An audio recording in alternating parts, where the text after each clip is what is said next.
wabarakatuh. Perkenalkan, nama saya Ubi Mainah, mahasiswi semester 6 Sekolah Tinggi Ilmu Hukum Zainul Hasan, Keraksaan Probolinggo. Yang terhormat Bapak Muhammad Hendra MPDI, selaku dosen pengampu mata kuliah Hukum Waris dan Ekonomi Islam. Langsung saja, saya akan mempresentasikan makalah yang berjudul Jual Beli dalam Islam. Ada dua rumusan masalah yang saya ambil. Yang pertama, apa saja rukun dan syarat jual beli, dan yang kedua, apa saja macam-macam jual beli.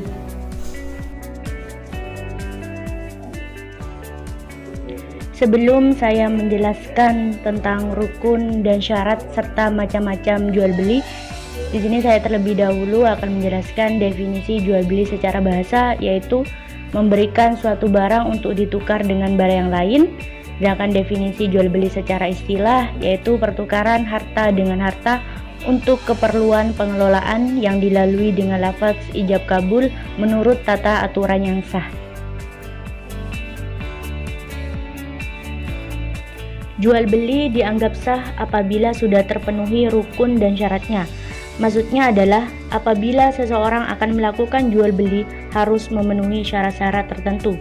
Unsur-unsur yang menyebabkan sahnya jual beli terpenuhi. Adapun rukun yang dimaksud dapat dilihat dari pendapat ulama di bawah ini adalah: yang pertama, ada dua orang yang bertransaksi antara penjual dan juga pembeli. Dan yang kedua, sigot, yaitu kalimat ijab kabul bisa berupa ucapan. Dan yang ketiga, adanya barang yang diperjualbelikan atau barang yang ditransaksi. Jadi, sebagaimana yang telah disebutkan bahwa jika suatu pekerjaan tidak terpenuhi rukun-rukunnya, maka pekerjaan itu akan batal karena tidak sesuai dengan syarat. Begitu juga dalam hal jual beli harus memenuhi ketiga rukun-rukun tersebut.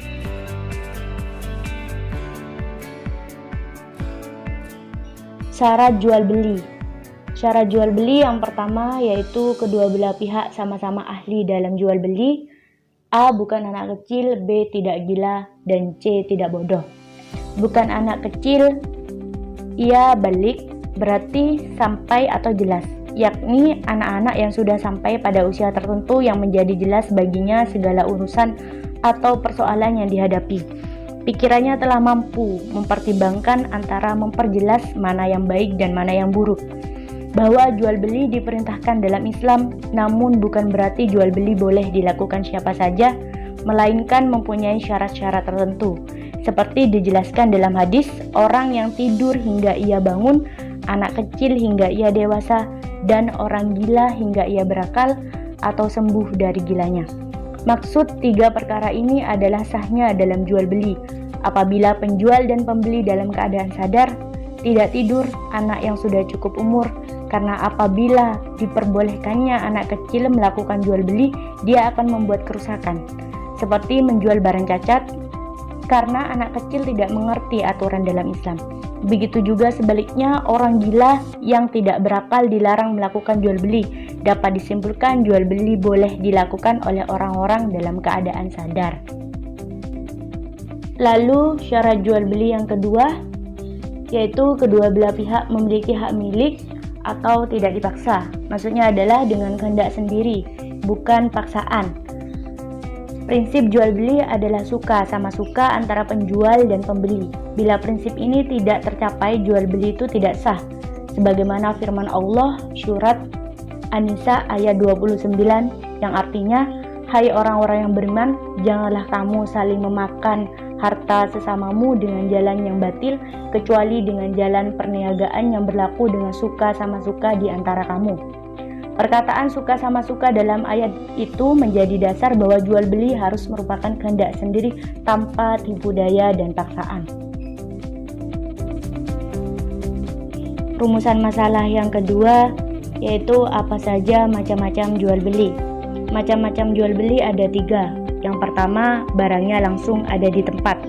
Maksudnya barangnya langsung ada di tempat yaitu jual beli benda yang kelihatan. Jual beli yang pada waktu akad barangnya ada di hadapan penjual dan pembeli. Yang kedua, ada kalanya barang masih berupa sesuatu yang belum ada di tempat namun telah ditunjukkan spesifikasinya dan bisa dimiliki serta barang tersebut dijamin. Maksudnya di sini adalah jual beli itu bisa disebut dengan pesanan. Dalam jual beli ini harus disebutkan sifat-sifat barang dan harga harus dipegang di tempat akad berlangsung. Dan yang ketiga, ada kalanya barang sama sekali tidak ada di tempat dan tidak diketahui wujudnya. Maksudnya di sini jual beli benda yang tidak ada.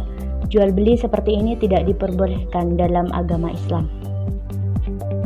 Cukup sekian presentasi yang saya sampaikan, kurang lebihnya saya mohon maaf. Assalamualaikum warahmatullahi wabarakatuh. Semoga bermanfaat.